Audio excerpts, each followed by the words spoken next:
Hello, welcome to Brap Life. My name's Angel. Thank you guys so much for joining me this week.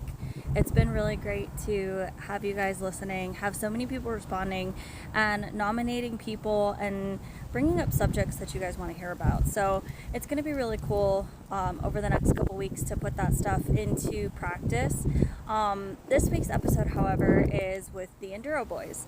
There are some young guys out of Iowa, some rowdy teenagers who are just kind of coming into their own, but I think it's really cool.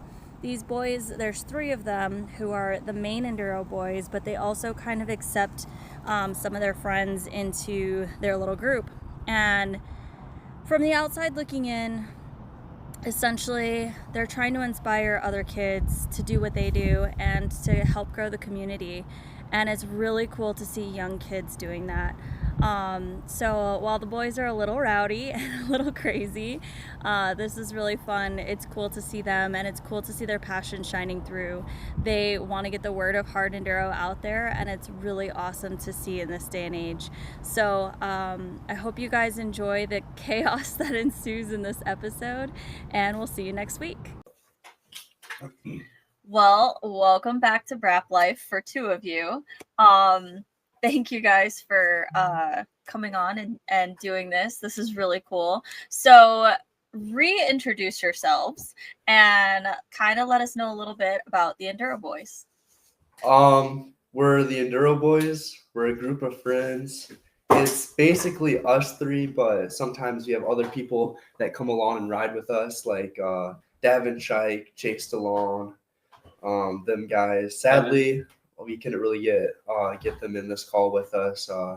If we could, we definitely would, but it's basically just us 3 filming, having fun, riding bikes, having a blast. You guys want to add anything? Yeah, basically all. We just like to have fun and ride our bikes. Yeah. Nothing. You guys covered it all. Yeah, All right. So why don't you say your name and what discipline you race and what level? That's smart. I race B class and Dawson hard enduro, and My name is Dawson. And my name is Dawson Akala. My name's Thad Bradycamp. I race the youth class for the East Hard Enduro Coast Series.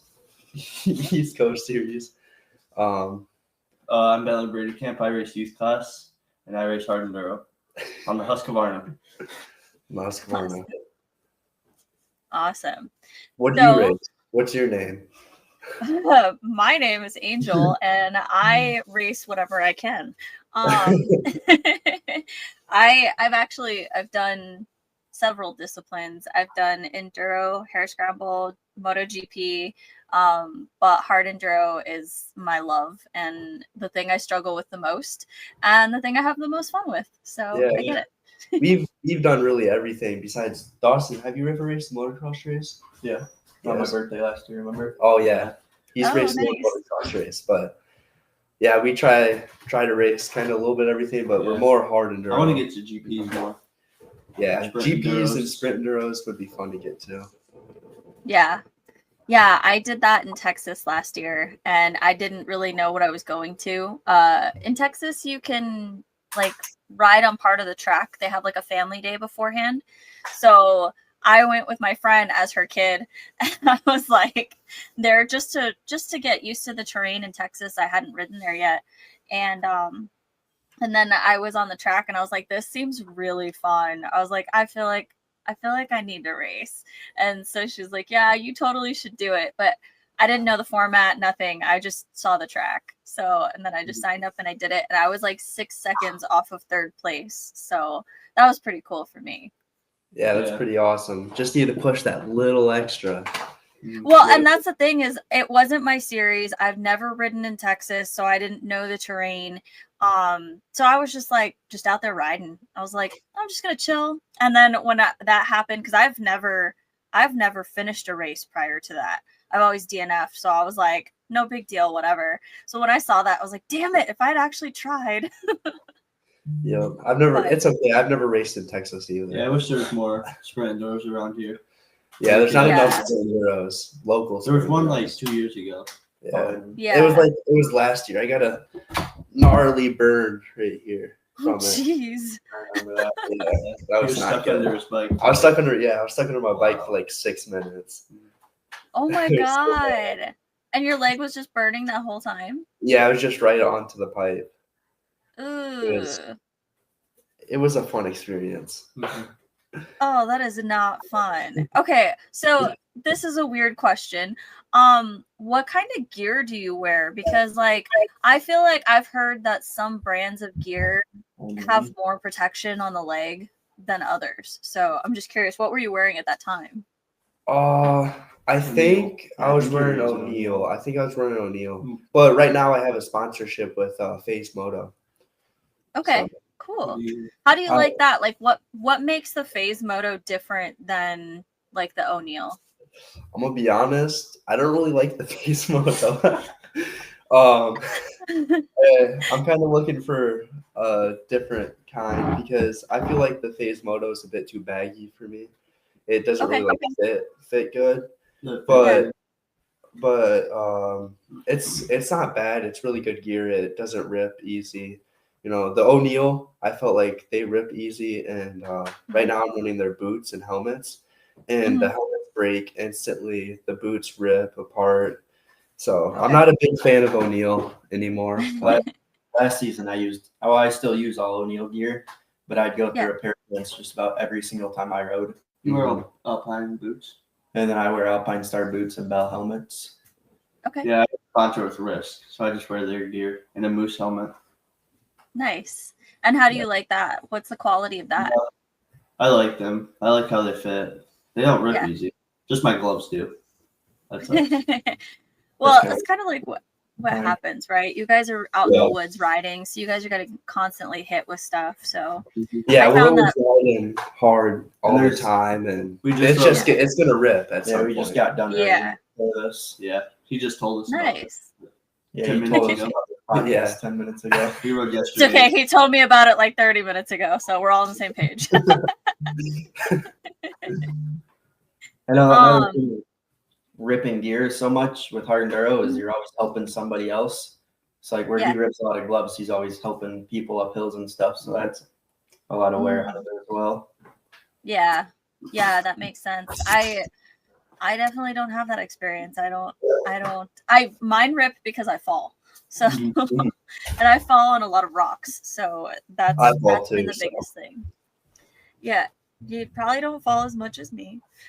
But to be fair, your falls are probably more epic because you're doing bigger stuff. Yeah. So sometimes there's some really dumb falls. Yeah. All my falls are usually pretty dumb. Except for my whole shot fall. That one was pretty bad, but I'm guessing it looked cool. It did. What happened was I was going around the first turn, my front end washed out, and my arm just got ran over by like 4 or 5 different riders. And I was my God. That happened like a month ago, and it's still killing me like every day when I ride and stuff. I watched that. Yeah, he was behind me.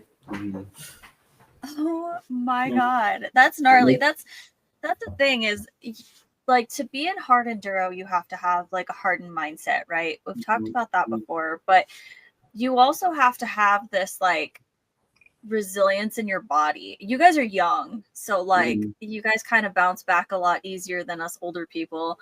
But it's still, you have to be able to get up and just keep going. Like that's not something that's easy. So when you get into like when you got your arm ran over, like what was your mindset like? Like were you thinking that your race was done, or were you just like, oh crap, now I got to catch up? Or like how did that go? Right when it happened, I knew my race was done. I just went. I sat on the side for like probably 5 minutes or so and let everybody else go. And then I got back on my bike, went about halfway around the course and found my dad and told my arm was pretty messed up and that I was just going to be done for the day. Because that was 2 weeks before TKO or so, and it was my first race in my new bike. So I didn't want to mess nothing up and not be able to race TKO. At TKO during the qualifying, some dude ran over my head right at the end. I fell over and he ran over my helmet. Oh my God. I did not know that. And That's crazy. I was stuck under my bike, and he was trying to get around me, but it wasn't like the full blown tire, but it was like my head was stuck on it, like his skin plate was stuck on my head. Yeah, I think it was tough. Like where I was going, I want to say it was the qualifier. I don't even know if they had a qualifier there, but They did. it was one of the races, and I was going up around a tree, and I fell, and another guy just came and ran my arm right over, ripped my brand new gear. Yeah. You guys. Oh my God. So that's my biggest, well, not my biggest, but one of my biggest fears is getting run over in the races. So when I went out to Battle of the Goats, I had been talking to like Cody Webb and a bunch of people, and I was just like, all right, you guys, good luck. But if you see me out there, just try not to run me over. I don't care if you run over my bike. Just don't run me over. I'm more scared of people trying to fight me. I've had a lot of older people Yeah, they always yell at us because we're say in some class. bad things to me when passing. Really? Oh Start yeah, behind everyone. We catch up to the older people, then they won't let us by. yeah. They just start because we have to start saying all the way some in the not back. no nice things. But I mean, Yeah. we're cutting them off and we're showing them how to hit stuff. So I mean, I'd be pretty mad too. I think too, like when you're out there, you don't really know who's in what class. So like, Mhm. you know, they don't realize that you guys are not probably in their class. But even if Yeah. you are though, I don't think there's any excuse to be rude. No, We're all out there to have fun. So I think that's weird. All I like- I've ever seen in hard enduro is nice people, except for the old guy classes. They're always the rudest people I've ever seen. Everybody else will help you, but except for the old guys, they're always mean to everybody. I like at the GNCCs they have stickers that are color coded on the back of your Yeah. helmet. I wish they had those in hard enduro so you could see who's what class they're in and stuff like That's that. actually, yeah, that's a really good idea. We had to do that in the MotoGP that I did, and that was kind of cool because then you could see who's passing you and you could decide if you're going to get frustrated or not. Yep. Yeah, it would be nice to have so that way I know if I should help them or not. Yeah, that would be really nice. But then like I don't know, would it make you want to help somebody more if they're not your class? I guess that's true. I probably wouldn't help them if they weren't my class. Yeah, like You gotta like care about people. Well, I care about people, but I mean, if somebody's I'm gonna help them. But yeah, I think too it comes down to like your skill level too, because like I would never expect Cody Webb to stop to help me in a section. You know what I mean? Yeah. Like those guys are vying for the top spot. Like there's money on the line. There's sponsorship stuff. Like if you're in the top like 5 of any class, I think that you're probably not likely to stop and help people. But it depends on your level though. Top 5 C guy more likely to help than top 5 A guy. yeah. What was I gonna say? Yeah, whenever I get to a spot or something, and if I can't make it up, I will try to help people. So then it clears me a line, and then other people can also help me. Maybe if I can't get it, but if I can get up the line easy and I can clear past everyone, I won't help, and I'll ride dirty.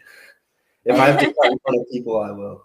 I like how TKO and a lot of the races they do, like you kind of start with people who are around your same skill set.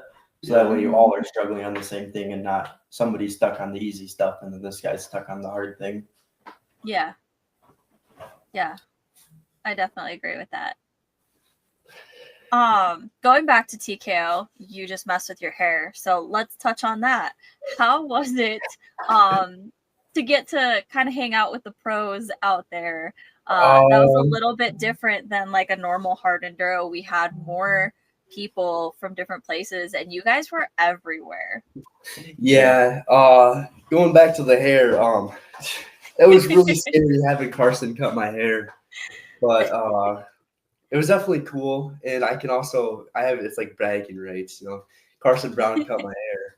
I'm trying to get him out to come to my house actually to come ride because he's doing a backyard track tour in the U.S. I think.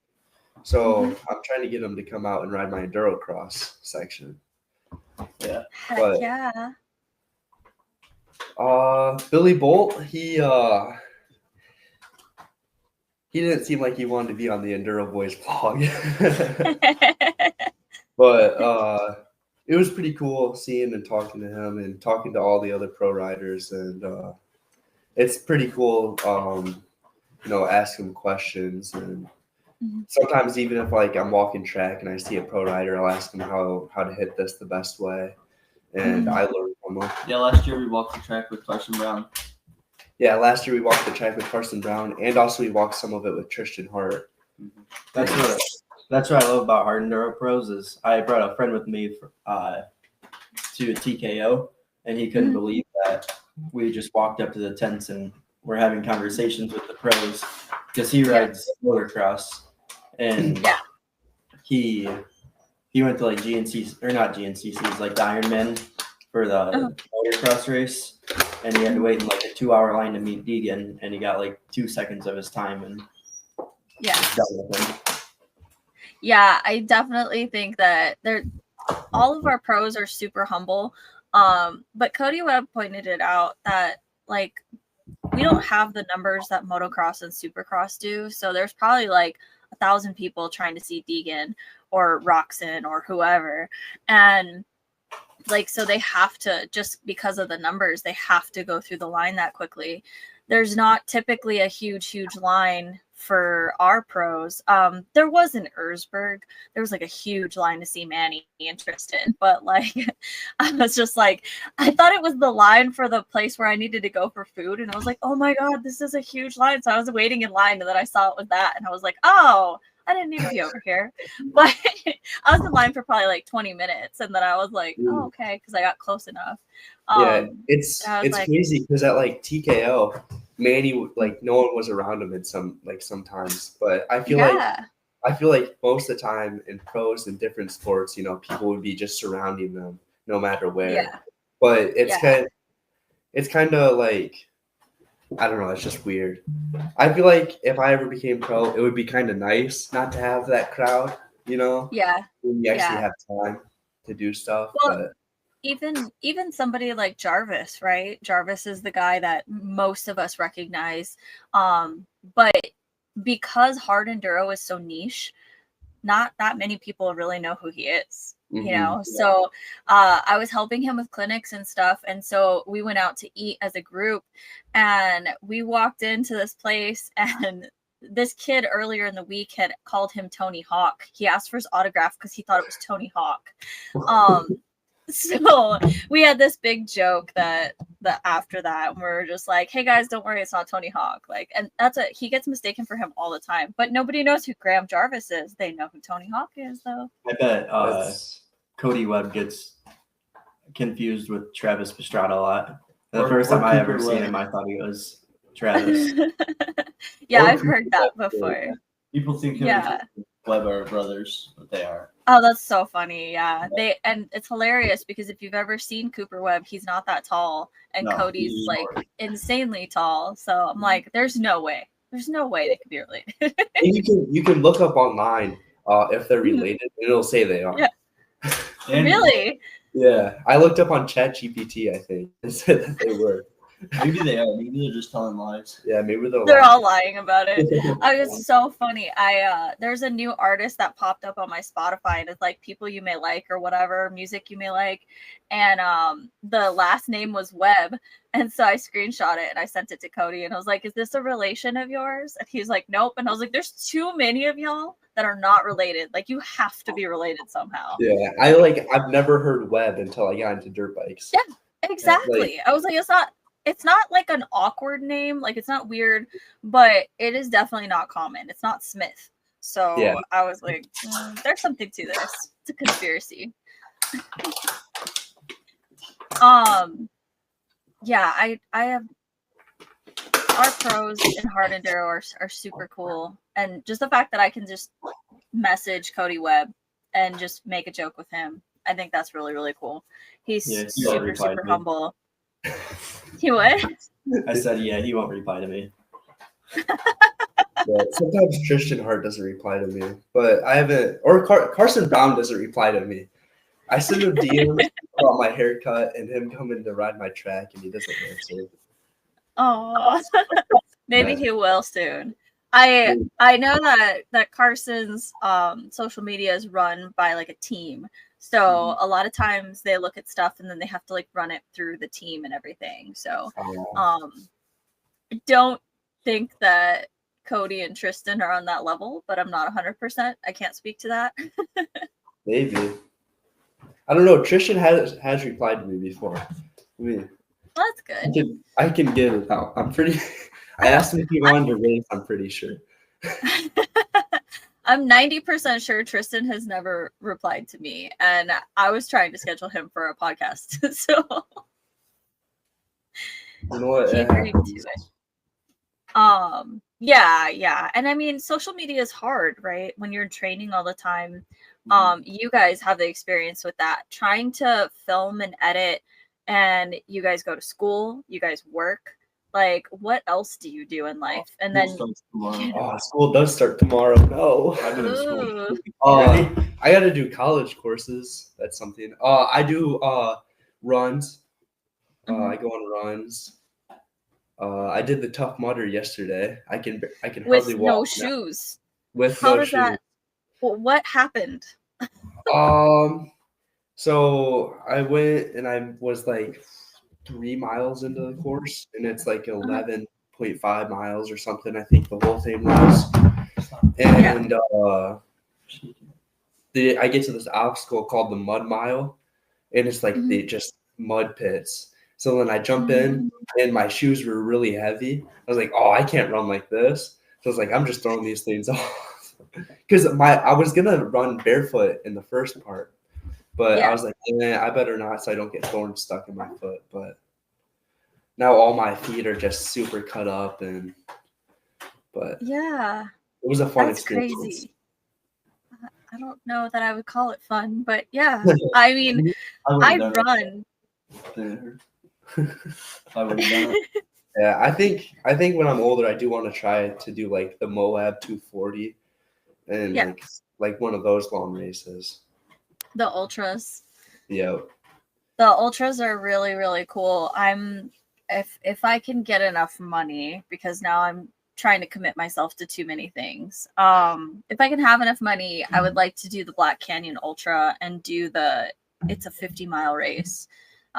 It's here in Arizona, but it's in February, so it's usually cool, which is nice. Yeah.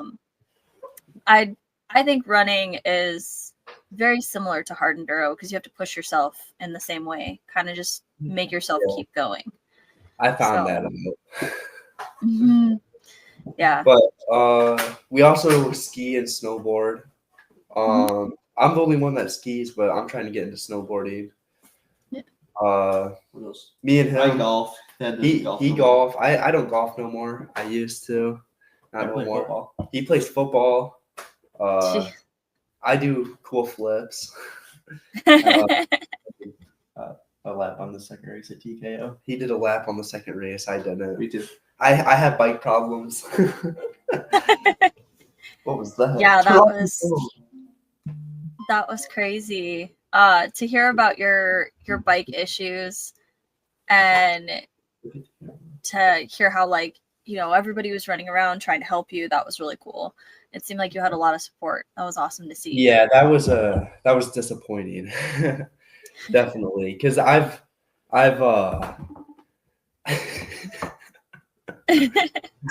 Who's that? Hi. You're on the Enduro Boys podcast. What you guys doing? We're doing a podcast. Where are you at? We're at my house. This is Doug. You can find him on Facebook. Yeah. There you go. There you go. Hi, Doug. He does a lot of You guys filming. wear me out. There's no riding with them today for me. All right, Doug. We got business to do. All right. Thank you. Love you too. What were we talking? Oh yeah, bike problems. Bike. Yeah, every race, Yeah. I've had bike problems this year, and it's been a really unfortunate event. But I had the same I don't problem until know. I got a KTM. I had a beta they're, before. they're trying to get me to change bike brands. He thinks about it. See? I'm on You the edge. know, you do what you want to do, but I love my Husky. Like, I absolutely love it. And people keep trying to convince me to go to beta. And I'm like, I love my bike. Like, I get understand convinced, it's not the best bike for me, but I don't know. It's fun. I think Your I bike's not think you good should do at it. TKO. Okay, your My bike bike? was TKO. Your pipe fell out? Or your pipe fell off? Yeah, that was the first log right when I took off. I hit it because my bike is lowered, and so I just hit it too hard, and it just dislodged it. Yeah. All right, so talk us through your TKO race. It's let's hear about this. It was long and hard, and well, if we're talking about the qualifier, the hot lap was rough. But yeah, it was it was I have like no experience with enduro cross stuff, so doing that little section. Are you okay? That's Oh my God. There's my dog. He's old. That enduro cross section was a little much for me, and it took a lot of energy right at the beginning. And then just dealing with the fumes from my pipe not being where it was supposed to be. All those fumes come right up into your face. So I was just like choking, and you guys know how hot it was. It was nasty. Yeah. So it was pretty rough. The actual course itself for the hot lap, there wasn't a whole lot that like really got me as far as like skills. It was just that I was so tired from that beginning like part. If there hadn't been enduro cross in the beginning, I feel like I would have done a lot better, but it is what it is, and I have to work on that in my skill set in order to improve for next year. So yeah, that enduro cross really got a good amount of people, like Carson Brown. Yeah. Yeah, I 3 times. Tucker Miller. And Tucker. Yeah, I did see a lot of people go down on it. I saw a lot of people struggling, and on that, like, I don't know, they were calling it a culvert, that like cement thing. There were so many guys who just sent their bikes over Oh, it. yeah, like the 85. Yeah. Like Yeah. that 85, yeah. Mhm. He was just So, yeah, That I was- felt good that I didn't do that because I try not to send my bike like that if I can. I have done it a few times, but that's how my headlight broke, and I don't have a headlight anymore. Dawson, you want to explain about your first hard enduro? Yeah, my race? first ever hard enduro was the Iowan when they actually did it with the Go series, and came up to a log. Everybody was getting stuck on it, and my dad goes, "Well, there's a guy with a big camera over there, and I bet you can get on YouTube if you send your bike." So I was like, just red bomb and dumped the clutch right And before. it didn't even touch the log. Yeah, it didn't even touch the log. Yeah, it jumped completely over the log. You got on the Yeah, now he's on the US US Hard Enduro YouTube. recap video. Yeah, That's awesome. it was pretty cool. See, you're famous already. Yeah. I wish they still had The one we had to jump over the river, or like over the creek at the Iowan, and my dad actually built that, and it's actually at my house right now. And Oh, we really? don't use it right now, but sometimes that's the same ramp I jumped over my van with. That's actually the day we started the Enduro Boys. I had the idea we could put in the bed of my truck, go out to a hill that he has on his property, and we were taking videos of us hitting it, and I did a big air wheelie and landed on my back, and I was like, that'd look really cool in a YouTube video, and we all just kind of came up with the idea to do the Enduro Boys, and then Yeah. it's about how it started. So with the Enduro Boys, it's mostly you guys, like you said, and you guys kind of like invite other people. Is there like a reason that you guys want to have other people come in and ride with you guys? Is it like just for fun, or do you guys have like an end goal that you're trying to get to with it? It's mostly just for fun, you know. We just like riding, and hey, if we can make a living out of riding on YouTube or on social media, and we can show everyone and even teach people along the way. Do some clinics, Yeah. maybe. Yeah, we want to do some clinics and Mhm. just have fun with the it. C-Boys. Yeah. Yeah, collab with the Yeah. C Boys. Get the C Boys. Then we get a lot of subscribers. And you can buy a camera. Yeah, we're up for a camera, so we actually, because I'm just using my iPhone, but It's Yeah. nice. it was pretty good. You know, the videos are Yeah. pretty good. Mm-hmm. Yeah, the iPhone videos are really great. That's what Riley Bender uses for all of his stuff. So Mhm. at least last time I spoke to him, that's what he was using. Yeah, but for a lot of the pictures that I do at events, I use my phone for most of the pictures, but the video quality on my phone isn't near what the iPhone has. So Mhm. I use my nice camera for that usually. So Yeah, the photos on the videos on the phone are really good. You know, Mhm. like I could like have my finger and it could like see the pores and stuff. It's just crazy. It's like yeah. I don't know, wild. It gets really expensive though. Like once you start to get into media and really get into like true content creation, which I think is the way you guys are moving to, it does start to get a little bit expensive, but that's when the sponsorships come in and that's when all of that stuff starts happening. So I think it kind of evens out a little bit before you then blow up. But from the outside looking in, you guys may not see it, but you guys are kind of inspiring people in a very different way than somebody like me could inspire people. You guys are young, you guys are out there, you guys are showing how fun this is. And I think that's showing a lot of people your age that this is something that they can do, that hard enduro, yes, might be hard, but it's still fun. And I think that that's really cool. And that's something that this sport needs, is more young people to get into it and be interested in trying. You guys work really, really hard. Like you said, you listed everything that you guys do. Like you guys do all of that stuff. You have school, all of that, and you're still finding time to train and ride. You guys are still getting on podiums. You guys are still, just out there kicking butt, outpacing your dads. Like, I think That's that easy. That's easy. that's really, really cool to see. But like I said, from my side, it's really awesome to see you guys wanting to do clinics, because that's giving back and that's like helping the community. And I think that that's really cool, because that does help you guys, with income.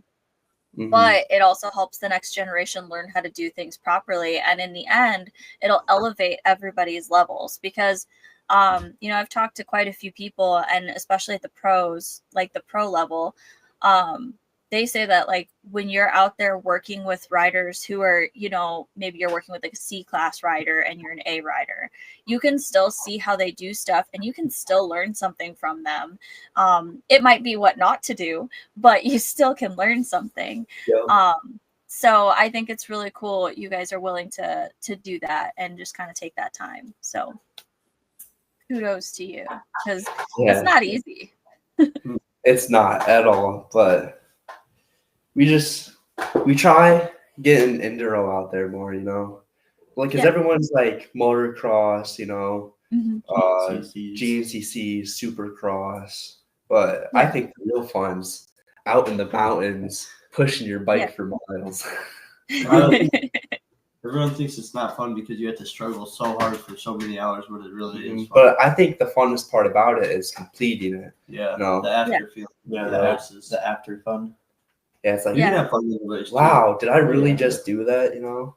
Yeah. And, and talking to people after. Yeah, talking to people about the races, the community.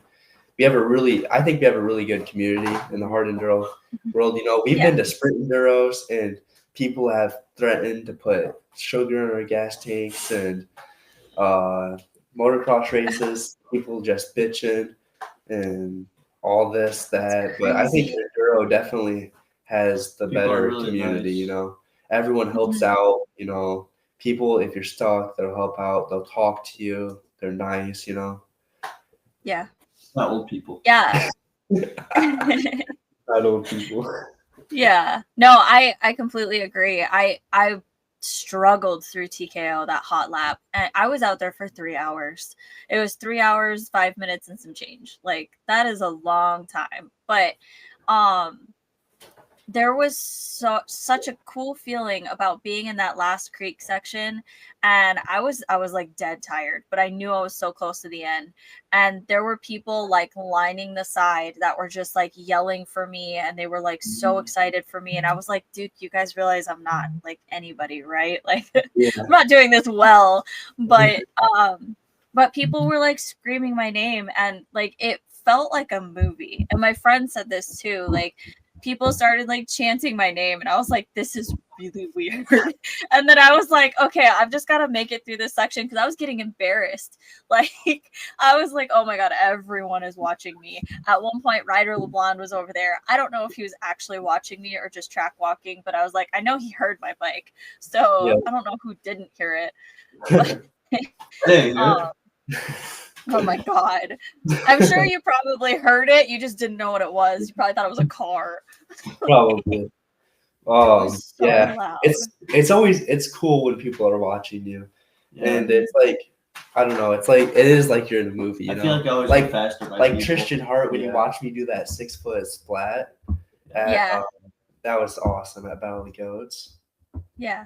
Like, there's a whole crowd of, you know, people cheering when I hit it. I mean, it wasn't in the race, but I hit it better than most Still. pros. Do you Yeah, make a I living think- off of, like, do you make a living off like hard enduro and podcasts and all that kind of stuff?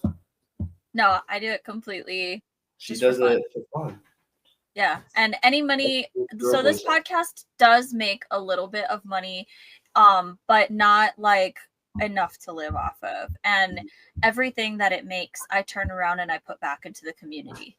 So I've done several like contests to help out with race fees.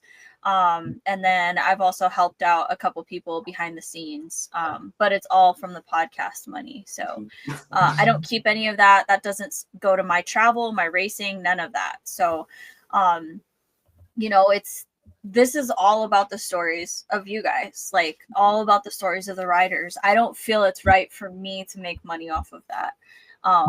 So that's just my personal feeling. Now, I do have other things that I do on the side that do make me money, that it's not a lot of money again, but you know, that's what I use to help fund my racing and stuff. So I keep it all separate, but there's not enough money that comes into this sport right now. And so getting these stories out there gets more eyes out on everything. You know, we've had people donate money who aren't even in the community technically. They're not people who race. They're not even people who ride. And they just think it's really cool to hear these stories. And so they donate money to help out. And I think that that's the coolest thing, is being able to inspire people outside of our community to show them a little bit of what hard enduro can be. Even if they're not actually at the event, they get to hear these stories and get to hear the recaps of races and things like that, and kind of have a connection with these riders. Mm-hmm.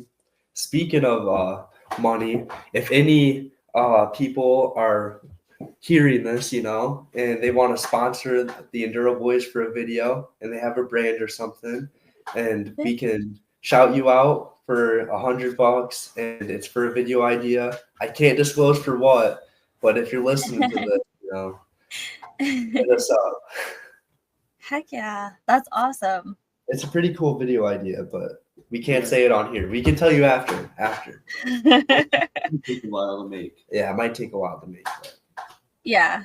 it'll be pretty Well, cool. Yeah. sometimes the best videos do take a while. You know, you have to get everything figured out and figure out angles for filming things, which I'm assuming is what you guys need. You know, editing takes a while. That's I all do that. everything. I do everything in this house. And all that stuff. I do some cool falls for you. Yeah, you guys fall for me. I film it. I'm the filmer and editor.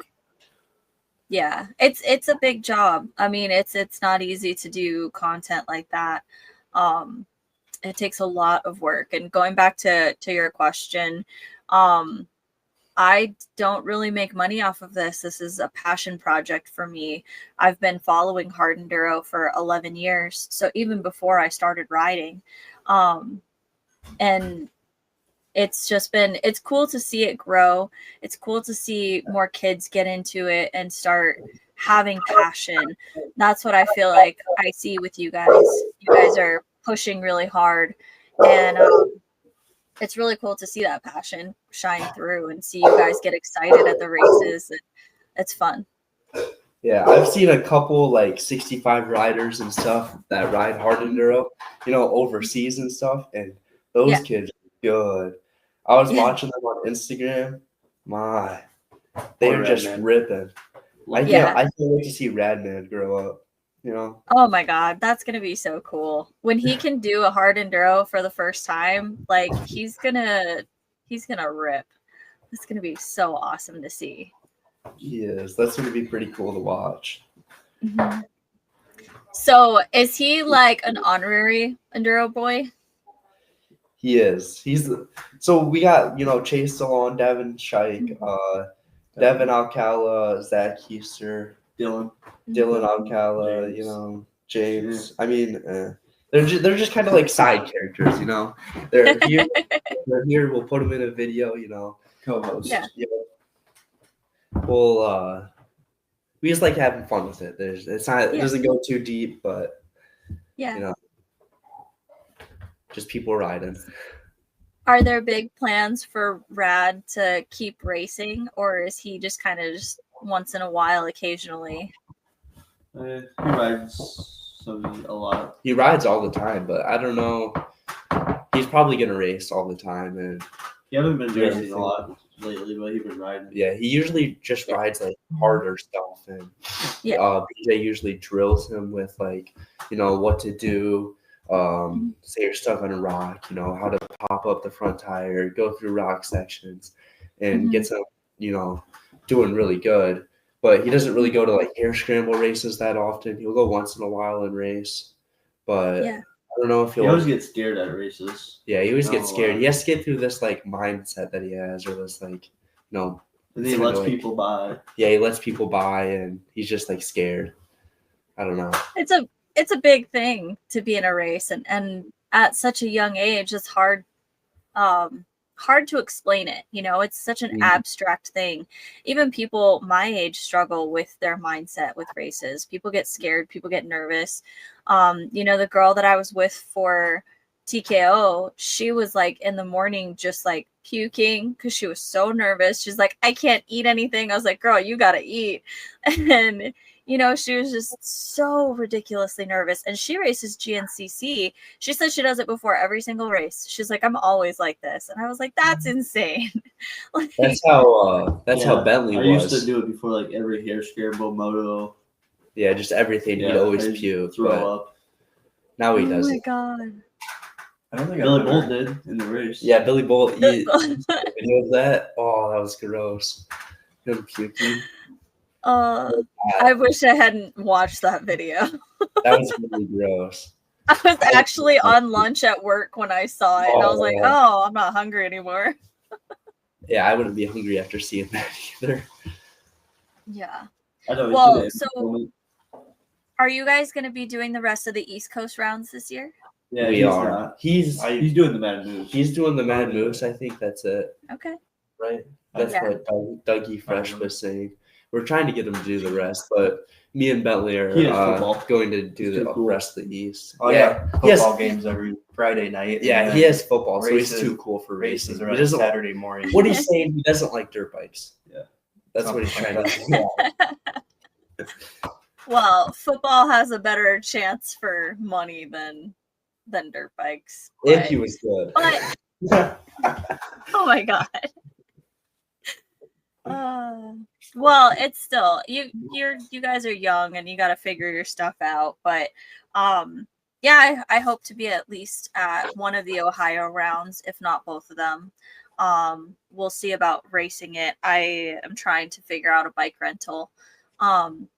That one guy. 'Cause You I- have to go to the Mad Moose. Hocking Yeah. Hills. Hocking Hills, yes. Chris and I are, yeah. It's a more of a matter of funds. Yeah. Like I said, I don't make a whole lot of money on this, and I'm trying to pay for Romania next year. So Romania is kind of coming to the forefront of everything else right now. So I'm kind of trying not to plan too many trips. Just don't go to any of those Ohio ones or anything. Go to the Mad Moose. Yeah. It's the Mad Moose. prettiest, it's the funnest. It's really nice weather to race in. You know, it's really cold, but it's just beautiful, and it's probably my favorite race. Yeah. If The you UP walk- is gorgeous. Yeah. Yeah. Trees Yeah. are just beautiful. Mm-hmm.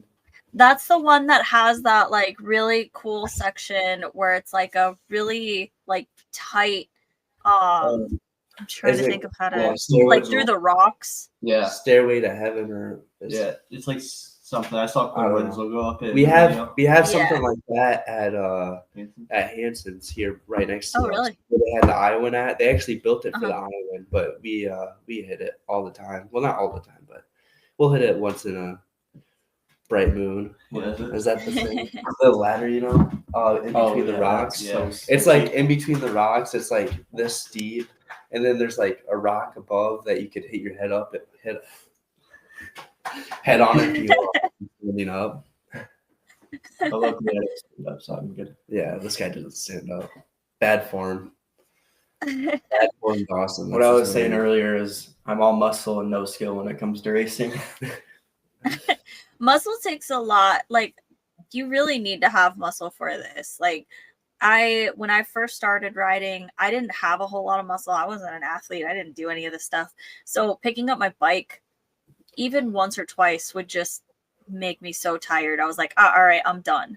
Now I probably pick up my bike like 30 times a ride, you know, if we're out for like 4 or 5 hours.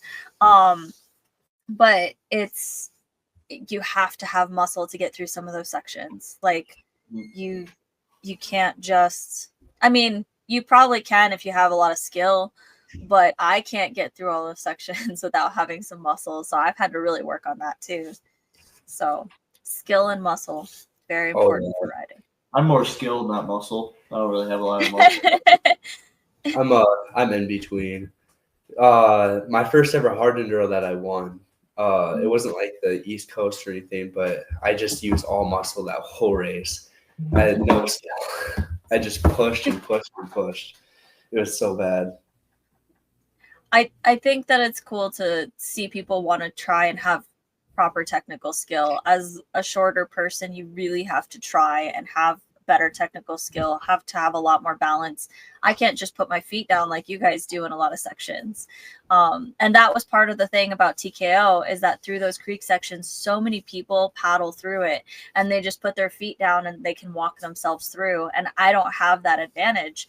When I try and do that, I fall most of the time. And so, you know, it's just trying to learn that balance and trying to figure out what is the best line. So the best line for you guys might not be the best line for me, because I have to think about where to put my foot. Yeah. When I first got onto a big bike, I think I was like 6 foot already. So Jeez. I didn't really have to struggle with that. Yeah. I'm 5 feet, just for reference. So Yeah, that makes life a whole lot different. Mm-hmm. That would be a different struggle. Yeah. My friend was riding with me one day and he's like, we're not even on a hard enduro trail. He goes, but you're doing hard enduro just because you can't touch the ground like anybody else. Like it was like this steep, like rocky climb, and it's all these little rocks that just like move, when you're on them. And he was able to put his feet down. And like I said, he paddled up and he's like, no problem. But when I was trying to do it, I'm trying to do it with proper form because I can't touch the ground. And that was a lot harder. To be fair, I also had a very bad tire setup at that point in time. So I had a very hard moose in the rear. So that probably didn't help because it was deflecting the back tire a lot. So I was jumping around and I got thrown into a cactus and it was really fun. That would suck. Definitely don't have to deal with that. We just got thorn bushes. We have those too. Yo, So you we've just got cactuses cactus. added on top. Yeah. So was- I went up the side of this hill by here the other day, and I got to the top and I was like in a thorn bush, and I was like, oh great. And so because of course I fell into it, and so I'm like trying to push my bike out of it, get out of it, and then fall immediately into a cactus. Yeah, I hate thorn bushes. Cactuses would be 10 times worse. Yeah. Like, ever. Oh, Yeah. And then all the rocks on top of that. So the rocks out here like to move. They don't like to stay still. So 50-50 here. Yeah, they don't really move that much. Some will move and some will stay solid. We just don't have Yeah. we have a lot of rocks. Yeah, Iowa's like super flat. You know, there's Yeah. we're in like the most hilliest part of Iowa. You know, I Mhm. mean, there's some places where obviously there's going to be a bit more hills, but it's like pretty much flat all around. Not fun. Yeah. Same with Illinois. You know, Mhm. the only parts that are good are where the races are. They took all the good land. Yep. Yeah, I learned how to ride in Waterloo. So that was my first few times riding were out there. Yeah, There's a that's couple one of my good favorite races. places to race is Waterloo. Yeah. They It's do an an indoor. Yeah, they indoor don't. enduro cross. Oh yeah. Mm-hmm. They used Yeah, to I have learned at the An urban cross. Yeah, they used to have urban cross there Yep. too, but they haven't They had said it they in a didn't. while. They I don't haven't know had if they're enough gonna have turn it. out, and they just stopped. doing Yeah. it. It was a couple years ago they had the last one because my friend was trying to convince me to do it, and I was like, on my TTR, no.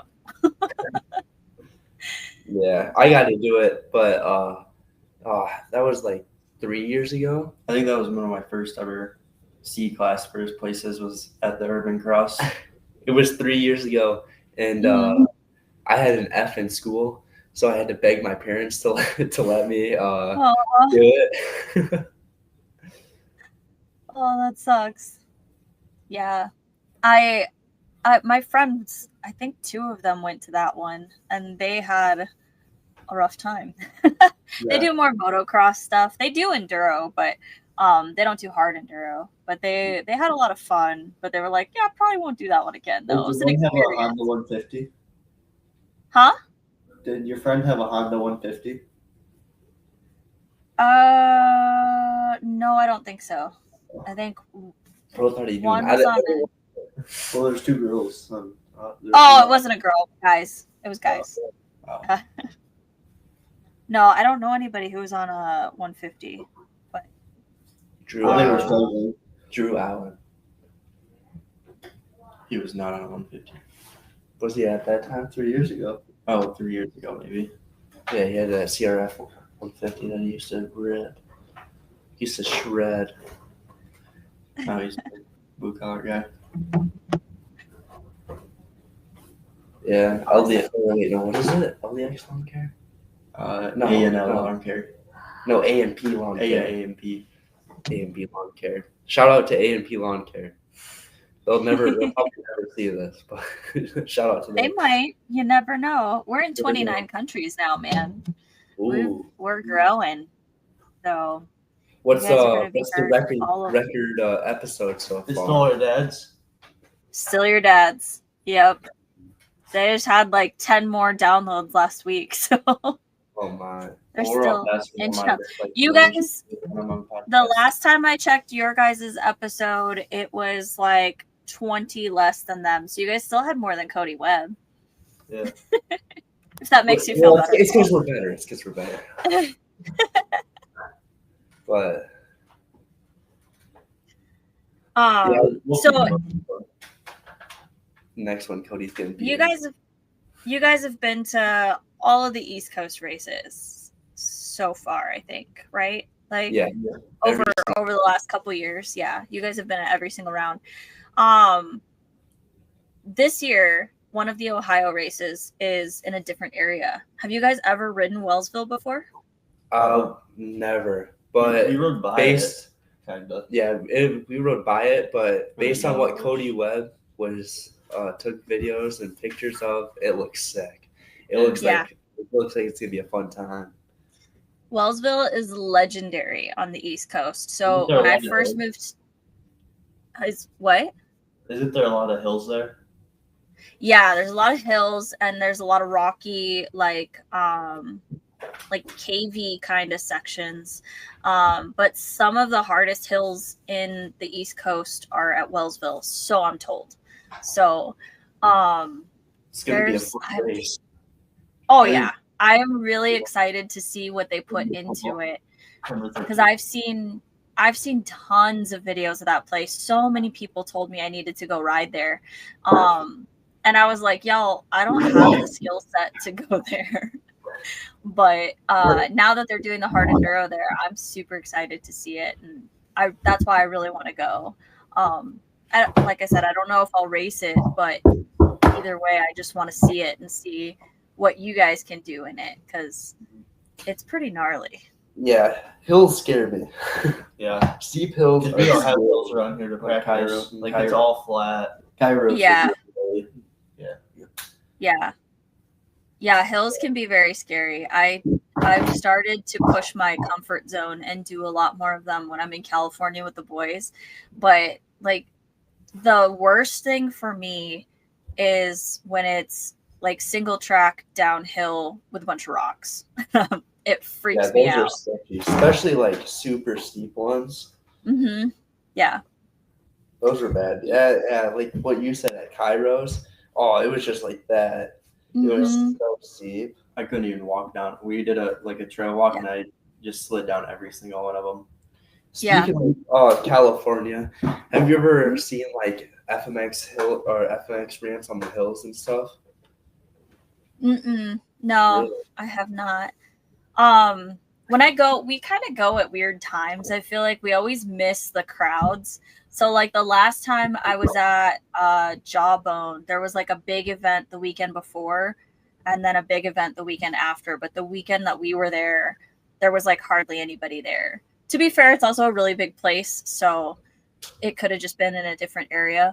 But the boys take me to like their hard enduro spots, and so a lot of people don't go to those areas. So Yeah, I always wanted to try like the FMX on the hills and stuff, and like throwing whips through the hills. Dude, that'd be awesome. I've seen you hit jumps before. I hit them pretty yeah. good. I can throw jumps. the boys will do like jumps and like crazy stuff like that. I don't take part in it. I just film them when they do it. It's really cool, but they're not like big on jumping. So like nobody's suspension is set up for that, right? Yeah. So Not at all. like Here, that's Yeah, the day after I got my bike, we went to a motocross track. And then you blow And the it- suspension. I blew it out the first jump I hit. oh my god. Not good. We want to not do that. We need to hit some like metal militia ramps for the Enduro Boys. That You would get be really cool. Like, Yeah, we need an airbag. Learn backflips. Mm-hmm. That would be You scary. guys gotta make friends with Travis Pastrana. Yeah, dude. I love. That's why my bike number is 299. Well, actually, it's 2999, but it's. I wanted to go not 199 because that's like his number, but something different. So I went with 299. I love it.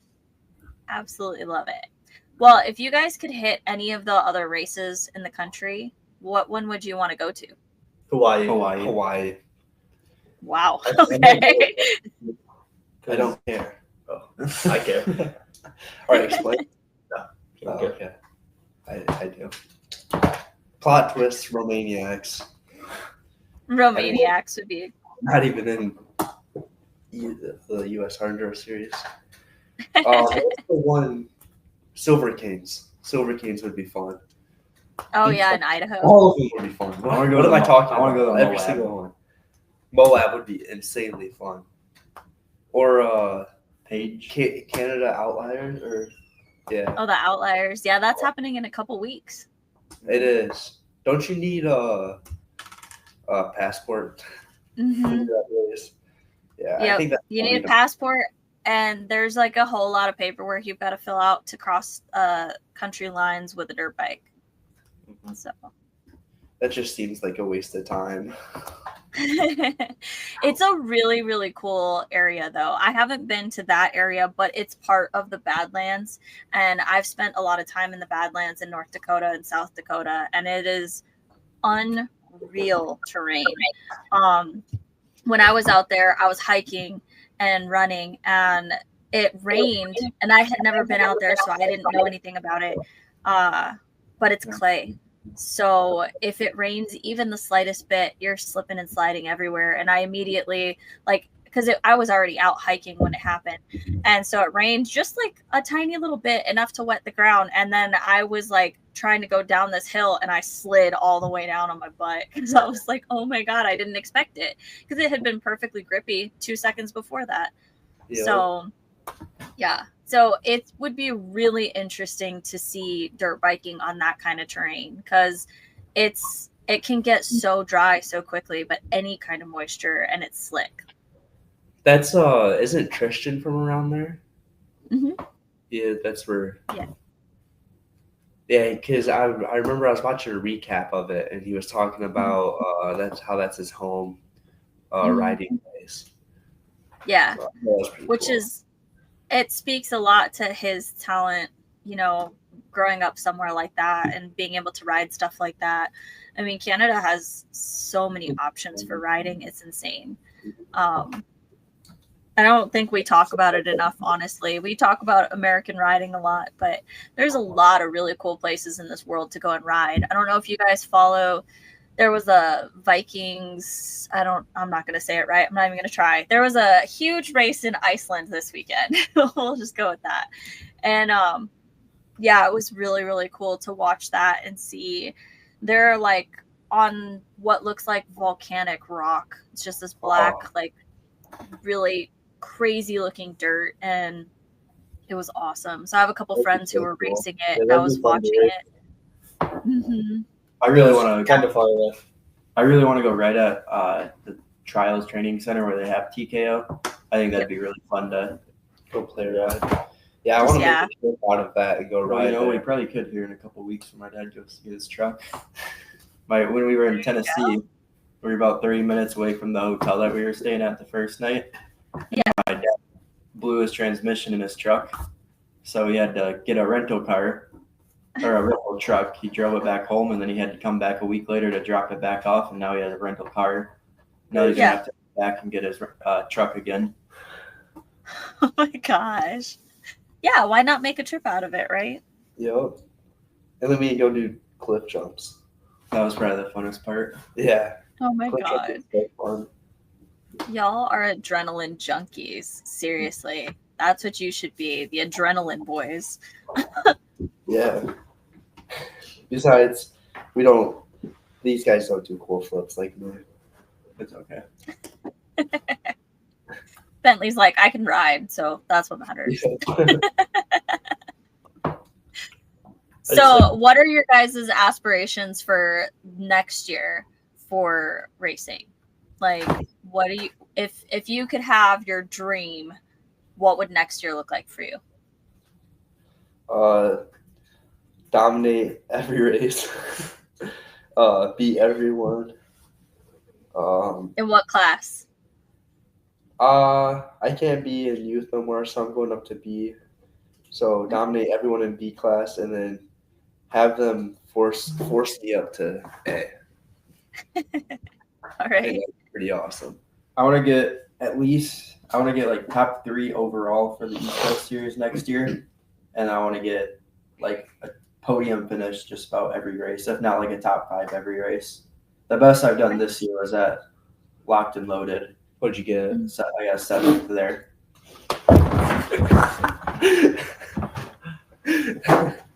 Good job. How about you, Billy? Yeah, I'm gonna move to B. Just wanna finish first over these little yahoos. Dominate B class together. Yeah, because me, you, Graham, all of us. Oh wait, Graham's. Oh yeah, that's right. Graham is Chase. Yeah. Chase is Chase. going up. Is Mac Attack going up? I don't know. I love Mac. So who's gonna dominate in youth class next year? My brother. Yeah. His brother. If he yeah. races. Yeah, if he races. If he races, his brother call him definitely. and He's ask him. like, No. he's good. He's not that good. Well, he's decent. I think he'll dominate. Him Yeah. or I don't really know. is that Tucker kid? No, he only raced TKO. No, the one from Kairos. Oh, yeah. He only raced 2 races this year. He so raced probably 3. not. 3. But I don't know if he's. You never know. He could race small. I don't know. Hard to tell because we're all all of us are going up. I don't think there's going to be much. Yeah. There's not going to be very many youth kids. I feel like Unless we get new people in. new So- people that are young. What I'm hearing is that we need to push for more youth to be in the series next year, because at least in the East Coast, I think there's still some pretty big hitters in West Coast that are in the youth, but I would have to go back and look. I know Graham Kovac came over and just like messed everything up this year. He was like, people were like, who is that guy? I was like, oh, he's from the East Coast. Like, don't worry. But yeah, Sit down. I love listening to this. that's cool. Yeah, it'll be really interesting to see how you guys shake things up in the B class next year. That's gonna be Yeah, it's just real interesting. Yeah, 5 people the whole time battling. yeah. What are your- I want It's to. just going to be. I want to see who's going to be. Who's leaving B class and who's staying in B Yeah. Probably for top next year. 5, top 3. What are your Yeah. goals for next season? Go to Be all My everyone. goals? Go to Yeah. everyone and beat everyone. My goals are to race more. I only did 2 this year. And so I want to do at least 3 or 4, but with Romaniacs being one of them, I just want to make it through. I want to try and finish like a lap. I believe But in you. I feel like I could do it. Like, I feel like if I keep TKO is your pushing with best my bet. training, if I keep pushing with my training, I honestly feel like I can finish a lap at TKO next year. With all the stuff that I do, like I said, course wise, it wasn't that hard. I mean, there were sections that I struggled, but it's a hard enduro, right? Yeah. But like one of my biggest fears was the hills and not being able to make the hills. But every hill that I hit, I made it through, and I was just fine. And like it wasn't even hard. So I think as long as I can keep practicing, which hills is a huge thing for Romania, so that's kind of what my biggest focus is on right now, because they scare the crap out of me, to be honest. So I think I can do it no problem, because the hills that I have here around my house are very rocky. They're very technical. So I have that kind of practice. Then in California, a lot of them we go to are huge, like just hills that you're flying up wide open, but they're super steep. So, the first time I hit a hill at Jawbone, the boys were like egging me on to do it, and it scared the crap out of me, because you're going and then all of a sudden you're like looking up at the sky, and it's just like 10-15 seconds of just going up, and it doesn't sound like a lot, but you're just like That's completely wide open that whole Mhm. time.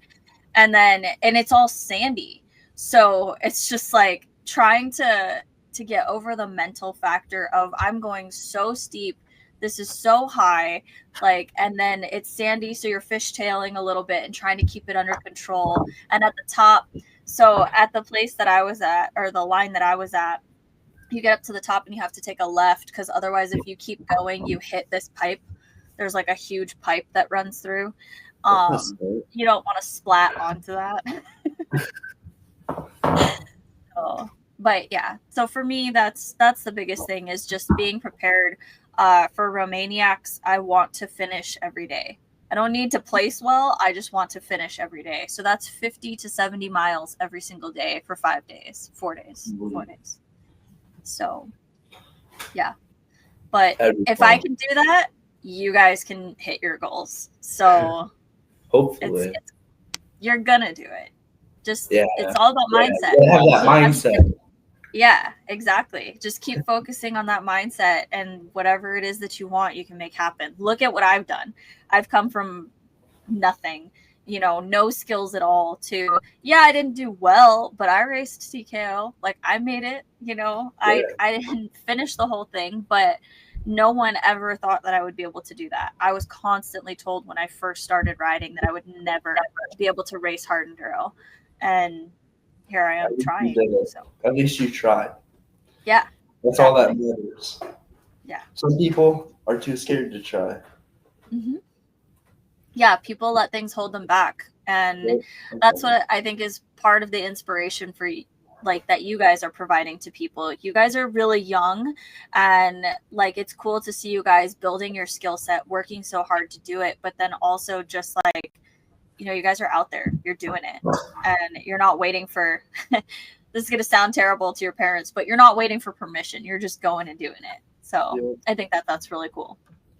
That's kind of how I am with sure. my dad. He just like kind of, what are we doing this weekend? I'm like, oh yeah, we're going to Pennsylvania this weekend. And he's like, okay. Pretty much. There's a lot of time I'll just load up. I usually just load up everything and plan everything, and he's just kind of there to drive me. Yeah. So what do you guys think about your families and how hard that they've worked to help support you? Like, does that really have an effect on you guys, or have you guys just not really thought about it? Oh yeah, no. It has a huge effect, I think about all the time, if I didn't have my family and I didn't have my dad working and paying for my stuff, and I wouldn't be doing anything. I feel like they're always working. Yeah, they're always working, and they get the old bikes. Yeah, we have parts, and they'll just take our old parts. Yeah, they take our broken parts. Yep, they have a broke bike, and our bike will be their priority to fix first. And I really like that. It helps out a lot, And I've had to buy a brand new suspension for my bike. I've had to buy a whole bunch of stuff. I've had to pay for races, pay for gas, pay for all that. And after doing that, it really like puts it in perspective how much they really put into us. Mm-hmm. So. Same with me. My dad, if it wasn't for him, I definitely wouldn't be where I'm at. And also my grandparents, they've helped out a ton. And like he was saying, just working for some of it. Because like during the summer, I don't have much time to ride because I work some close to 80 hours a week, some weeks 50 to 80 hours a week. And it's just like spending all my money on one thing seems like that was not worth it. But then I look at it, and my dad does that almost every single week. He works all week and just puts it right in my bike. And it really makes you appreciate what our parents do for us. Like what you were saying about your grandparents. Yeah, my grandpa, he just nags. Always selling us the square bale hay and stuff, and he wants us to be farmers. He said it. Yeah. He says it to me. He doesn't like the dirt bikes. He wants us to farm. I was working one day, and I sent him a picture, and I asked him if he was proud of me for farming, and he said no. And what about you, Bentlee? Pizza shop. What? What are you talking about? He knows what's happening. Yeah, I feel like my dad always working and helping out. And my mom, she helps a little, but I don't live with her. She lives in like half an hour away. Yeah, that hat back on. I need to. Of course, the Brown did bad. I feel like they're always working and giving us money, and then I barely work make that $9 an hour. I save it for myself. I buy stuff too. I have to pay for my new bike. I got to pay for car insurance, and car payments, and my car and gas. Life gets really expensive really quick when you're an adult. I'm not even an adult. It's really expensive. From the outside, again, looking in, I think it's really cool to see how much your guys' families have really given for you guys. It's awesome to know the story behind specifically the Brady camps, that, they got sober and they really focused in because of dirt bikes. And to have you guys then, you know, come up with your skill and be so focused and passionate, it really makes that sacrifice for them worth it. So on that end, it's really cool. And it's fun to see you guys out there giving your dads a hard time and egging them on. But it is also really, really cool to hear that you guys do really appreciate that, and all the hard work they do. There's a lot of kids who they don't understand what their parents do for them, and that's, you know, it's a hard thing to know when you're young. It's a hard thing to look at things objectively and really understand. But I feel like that's another positive of this sport, is that you see how much dirt bikes cost, how much each race costs, how much it costs to travel and do these things, and so that appreciation is huge. Yeah, my dad has a similar story to the Brady Kemps. He was a meth head and an alcoholic, and then he got, I think it was about 10 years ago, he got sober. And yeah, pretty much just dirt bikes has been what he does now. Is just helps me with mine and all that. He travels. That's really cool to it's really cool to hear that people can turn their lives around completely like that, and to put everything into their kids. That's huge. And you said you have brothers who ride as well, not at your level, but they're out there riding. And so I know that I know that your dad was really excited to have all of you guys there at TKO. So that was actually fun. I believe that was the first race that anybody but me, him, and then my girlfriend Haley went to. Because it's usually just us two that travel to the races. I'm cramping so bad. You guys are having so many issues. I can't straighten my leg. What's happened? I don't know. We're good. Wait. Stop touching. We're good. All right. Well, I think it's cool that you guys appreciate it and see that you're gonna be okay. I did not put my leg. He's like, I can't sit down this long. It's only when I do it. That's how I am in school. I cannot sit in school for more than like 20 minutes. During the Tough Mudder, I got to one of the last obstacles, and I was on the very top of it, and my calf cramped, and I couldn't move at all.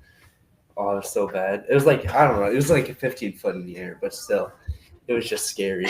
That's the worst part about the long drives home. Is I'll always be laying in the back seat, and my legs will just start cramping. I'm so Laying in the back seat because you're not driving. yeah, that's pretty bad. Because I'm like 6'7" feet tall, so it's like I'll be stretching, and it's just like I have to roll down the. Stop. It's not that fun. Guys, get it together. No, I'm not actually 6'7". I'm like 6'3", but You're like 6'4". I thought you were 6'4". something like that. But He's I'll like have to like roll down the windows when I start cramping and just stick my feet out. You're what? Once you're over 6 feet tall, it doesn't matter because everyone shorter than you just sees up. So Yeah, 6'2". my friend said something about somebody that I met recently, and she's like, yeah, he's like really short, right? And I was like, no, he's like 5'8", 5'9", or something like that. And I was like, I don't know, he seemed tall to me. And she's like, that doesn't mean anything. I was like, okay. Everybody's tall to me. So but once you're over 6 feet tall, it's all the same. 6'3", 6'7". You're just ridiculously tall. Yeah. So Yeah, that 6'7". might be 6'7", cool. like really tall. 6'10". I think that's how tall Blake is from Hard Enduro Burrows. He's like ridiculously tall. Like 7'2". 6'7". I saw him before. Yeah. Really tall. I have a cousin that's like How tall's Quinn? I have a cousin that's just about 7 foot tall. Yeah. He lives It's in insane. Canada. How tall is Quinn? Like 6'6", I 6'7"? thought he was like 6'5". Something Oh, like that. Yeah. I've stood next to Quinn and I'm like, can you sit down? And Oh my God, at Grinding Stone, Cody Webb was talking to me on one side, and then Blake was on the other side talking to me, and Riley Bender walked by and he just started laughing. And he's like, that's the most hilarious thing I've ever seen. I was like, thanks. Thanks a lot. You guys stop drawing on yourselves? I'm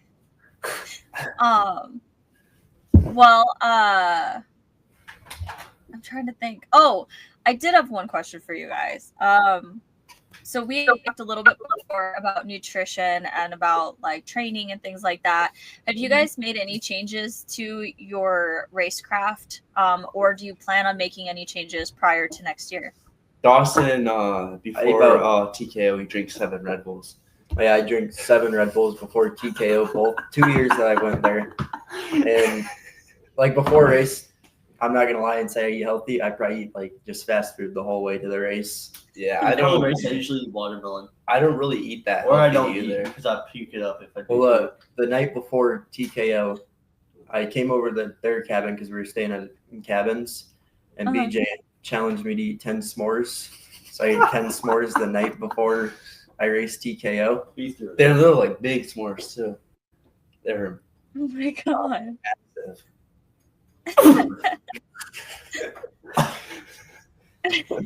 But no, we don't really got healthy diets. You know, Okay. eat what you want, you'll live. We ride dirt bikes. We'll all be skinny. You know, I wish that was how it worked. Wait till you guys get a little older. yeah. And then we'll start looking like your dads. Yeah, I better watch out. A lot of my parents have diabetes. So, Oh, jeez. do you eat healthy before races? Yeah, I do. It was a struggle at TKO because I was in a hotel that didn't have breakfast or anything, but I usually try to. Did you try some of that pizza at TKO? Oh, that was good pizza. I did not. It was gotta- so I good. kept You gotta go spelling next it. week for that. Yeah. Just I- for the pizza. Just get Last the year I had tacos. This year I had burgers, and then next year I guess will be pizza. But I just had s'mores. I think I ate like a whole watermelon Yeah, I eat so And much like a- watermelon and grapes. and a bunch of grapes and strawberries. It's so good. I just had Red Bull. And Solid diet. also, IRC tire tent always comes in Yeah. clutch with the snacks. Oh yeah, I love their snacks. I come in. I go. I don't in even there. get their tires, and I still get their food. Yeah.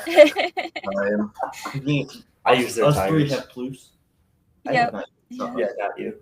Well, But I don't know if you noticed, I do have an IRC. I hat right actually here. used to that. That's unfortunate. That's Champion. No, IRC actually is super huge for the hard enduro community and super great. If you've ever taken the time to actually talk to Jerry, he's so fun. And I'm actually friends with his wife Carrie, which is hilarious. Jerry and Carrie ended up married. My first. But internet- they, You Go go. I was just saying they're super great, and actually Jerry mounted my Plus for me. He joked that he's like, I don't want to touch that tire, because I asked him beforehand. I was like, hey, would you be willing to mount this for me? How much is it? Whatever. He's like, yeah, I'll mount it if it's not an IRC. So I brought it over, and he's like, oh, I'm gonna have to charge you like double. My first time meeting him, it was at Battle of the Goats last year, and Oh, yeah. my tire fell off the bead. So then I had to get an extra bead, mousse, and a tire, and Yeah. it took him like 3 hours to get it done. Yeah, it was bad. It was so bad. It was Oh my like God. I don't know. I kept like every hour I'd go up, ask him if it was done. No, and Yeah. he wanted to go home, you know. And this was Yeah. this was after qualifying, so like nothing was going on, you know. And we Yeah. just go up every hour asking him, and it still did not get done. It took a long. Yeah, they get really busy, so Yeah.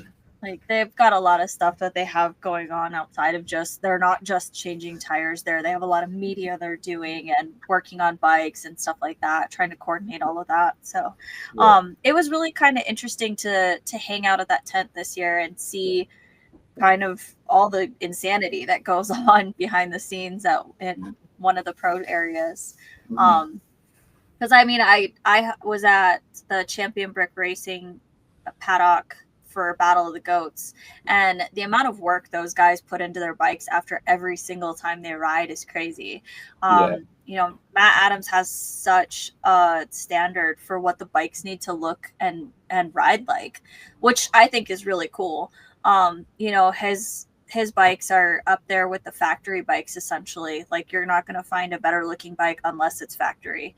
But they don't have that kind of sponsorship, and they don't have all of that. It's just the Champion Brick team figuring it out and doing it all. And I think that's really cool. They're setting a really cool standard for it. Yeah. So yeah, I don't have beef with Jerry, but I do have beef with another brand. I'm not gonna say their name. Usui. I think it's a one-sided beef, though. I don't think they even know who I am. But if they're listening to this, please fix your mouthpieces. I've used 4 in the past year, and Really? every single one leaks. You gotta get the moose ones. I've had the same one for like 7 years. You got to get like a camel pack mouthpiece, and I like their actual like water packs and stuff, but their mouthpieces are horrendous. Get a camel Right. one from Moose Racing. I haven't cleaned it for 7 years and it still works perfectly. Cleaned it for 7 years. Oh my god. It's bad. That's how I am with my beef. That's if you're 10 and you haven't cleaned it. Pretty much. Oh my Because goodness. it's just water sitting inside of it, so it's dirty. I mean, It's moldy, and he's just building up his immunity. That's all. yeah.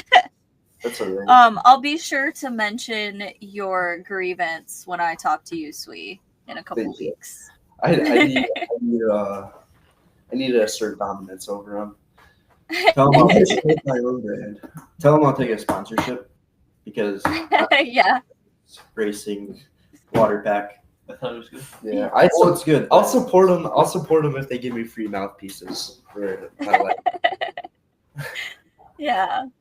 I love their bags personally. Yeah, I have they no have issue, really- but I don't really good chew on my mouthpiece, so it's not a big deal.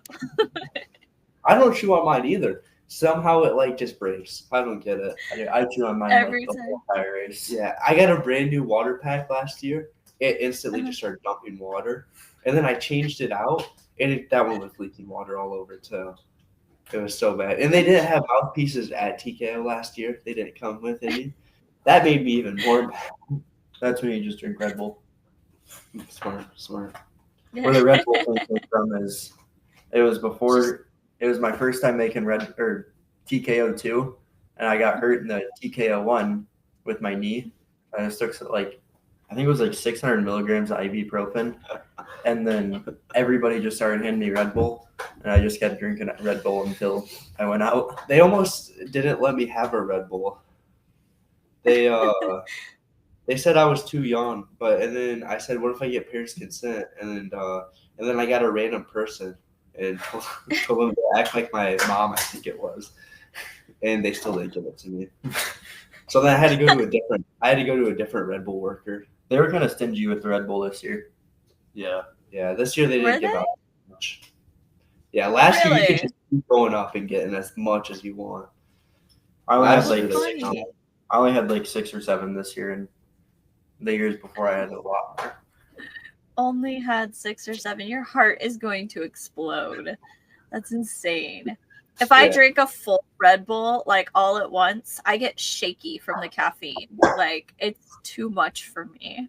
I don't really even drink energy drinks. I don't drink energy drinks unless I'm at a race or mainly TKO. I can't ever finish a full energy drink unless it's a Red Bull. So Yeah. Red Bull, if you're watching this, I'll take a sponsorship as well. 6 figures a year though. Yeah, Right. 6 or 7 figures. That'd be fine. I want to know Well, how we'll much. see what happens. I wonder how much they sponsor Billy Bolt, like what they give him and stuff. I don't know. That would be a really interesting thing to know, is like all of the Red Bull athletes, kind of like what the tiers are and all of that. I don't have any information on that. But to be fair, I haven't looked either. That would be really interesting though. Because like I have a feeling it's not gonna be very much in comparison to the motocross athletes. I asked ChatGPT how much Tristan Hart's worth, and it said like 13 million. So I don't know if that was correct or not. I feel like that's not correct. Hey, you never know. I haven't spoken with him about that, but I've heard that, you know, most of these top guys have to have some sort of like real income to keep things going. So, you know, Colton Haker ended up getting into real estate. I think Tristan actually does real estate too. I see him as So- Maybe that's where he got the 13 million from. I mean, it very well could be now that you're saying that. I just don't think that's all from dirt biking, I guess is what I should have prefaced. I think this Awesome. guy over here is trying to be a real estate agent when he's older. Maybe. I don't know how. It's- Try selling her a house. Used car. Yes. don't You know if can't it goes sell with me that. in a house in Iowa, though. I lived in Minnesota and North Dakota. I am trying to stay out of places where it snows that much in the winter. So I would prefer to stay away. London, you want to make an entrance into the Enduro Boys podcast with Angel for Brap Life? She said no. She's salty. When's she gonna come out and race hard enduro? Never. She doesn't ride dirt bikes. That's my older sister. Younger. Older. Or, Oh, okay. Anna's older than me. Yeah, London. We're talking about London right now. Yeah, I said that's my older sister that rides dirt bikes. Oh. No, she doesn't. London doesn't ride any dirt bikes, but she rides one wheels For fun. for Oh. fun. I do too. Well, we've got to get more women into dirt biking, so you need to get her into riding. So Try to, but I don't know if she's more of like a Alpha Sigma. Yeah, now plus Sigma. video games kind of person, you know? yeah, that makes sense. Yeah. So is Radley riding Moto Brady Camp. He's always playing Roblox. I don't know how to work my Xbox because I've had it for like 5 years and I played it twice. Oh, jeez. I used to be a big gamer. I used to game a lot. You I used had an to play Xbox. Fortnite? I had a. No, I never really got into Fortnite. I played a lot of Call of Duty. This game called Escape from Tarkov, and then a lot of like zombie games, like Killing Let me Floor tell 2 you, and me stuff and like Bentley's that. prime in Fortnite. Let me tell you, we were good. Like 2 years ago? Yeah, 2 years Mhm. ago. I sold all my stuff, so I don't play anymore. I got an Xbox when I Yeah. was like 6 or 7 years old, and I played it like 3 times, just because I cannot work on or like use technology. Yeah, that's why he doesn't edit for the Enduro Boys. That would be quite a comeback if you could be the one who ends up editing everything. Just make some really cool edits. Sometimes that happens. Sometimes you get into it and it just makes sense to you. So Maybe you can make a better edit, like the Creed edit. well, do you guys have any more shout outs or thank yous that you guys want to do? Shout out to Papakin's mashed potatoes. Shout out to Bulletproof. We love Bulletproof. Absolute lifesavers. NSX Factors. Best straps ever. Yeah. Phase Moto. Mid-gear. You heard that earlier. Alright. Shout out to my dad and my grandparents, and then D&W Cycles, Wimco, Matt Jacks Motorcycles, G2. I might have already said them. I already said Wimco. Alright, you got this. O'Neill, because my grandpa found a 55% off disc code online and uses it still. And you for having us on here. Yeah, thank you. Thank you. Thank you guys for coming. Mom, family, Bulletproof. I said family. Oh. Bulletproof Design. They always hook me up. NSX Factor, Risk, Loose. Oh yeah, risk racing for me too. What else? You need to shout out to those glasses. Yeah, and Those my things glasses. do a lot of work. If it weren't for these Yeah. glasses right here, none of this would be possible. Awesome. Well, thank you guys Shout so out to much. 38. This was really Yeah. yeah. Shout out to all the Enduro Boys. Yeah. Yeah, everyone follow us. Yeah. You know, Enduro Boys and everything. I think on YouTube it's Enduro Boys with 2 S's because supposedly there's another Enduro Boys account that I didn't know about. 58,000 subscribers. We're coming for you guys if you ever see this. I was gonna say I thought I saw you guys on TikTok and then it was another group and I was like, oh. Yeah, weird. we didn't see them until after the decision to Yeah. name ourselves, but you know what? We're superior. They probably don't race hard. I literally watched one of their videos. They ride hard enduro. They don't race Are they it. better than us? They don't race it, do they? I don't know. I don't think they speak English. Yeah. Yeah, that was I was like, I don't think this is them.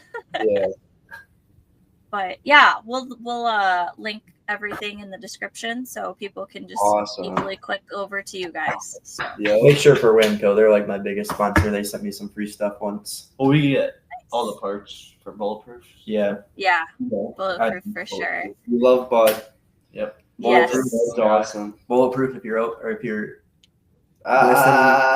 listening to this, open my email I sent you like 3 months ago. If Awesome. the owners of Climb are watching or listening, you know, sponsor me. I need a new gear company. Face Moto's not doing All right. We'll get on that. Perfect. Do you have any shout outs? Well, thank- do you shout out anyone? To me? Yeah. Oh, I have too many people to shout out. I have, of course, Risk and Flues. Champion Brick Racing has been the biggest one though. Coming in. Matt Adams. We love Matt Adams. Yeah. Yeah. Shout out to Matt Adams. Shout out to Tobin. Yeah, Tobin's Tucker. my hero. Yeah. Yep. That's what I was always saying. Like my hard enduro heroes are like the guys that I've met through these races and like people like Tobin who have just been kicking butt and improving. Tucker, you know, all those guys just doing great. But the whole team has just been super supportive of me since I first started. And, you know, Matt's the reason that I actually ended up racing this year. And he's been vital for me to just trying to get my bike in good running order, making sure that I have support at the races. And that's huge. I've been watching Tobin since he was on his CR. Yeah. Yeah. His Pretty- CR pretty when much he since beat birth. Quinn Winsel on his CR. He's the local guy that kind of like has blown up now. And it's really, really cool to see because I remember last year in the Ohio rounds watching him and hardly anyone knew who he was. And I had been watching him the whole year. I thought he had a lot of potential, but he just wasn't there yet. And it's like over the break and then coming back this year, he's just kicking butt. And it's really, really cool to see that. And that kid has a fire, man. He's just going to keep going. At TKO, he didn't do the best. Yeah. Yeah, I think there was a lot of factors to that, though. Like, he gave a lot for Romaniacs, and didn't he break his foot, too? So, Yeah, something like that. like, yeah. So, I think he's pushed really hard, but he's going to keep going, I think, and break into the top. That's what I think, at least. Yeah, I think so too. Yeah. He's got the potential for sure. So we'll see it. And it would be really cool to see more top pros be non-factory riders. Like the KRD boys breaking into the top 10 was really, really cool to see because they're not factory. So that's awesome. They will be eventually, yeah. Soon, I'm sure. If not, you know, I'm sure things are already being talked about, but we'll see. I don't know of any announcements or anything yet, so fingers crossed for them, though.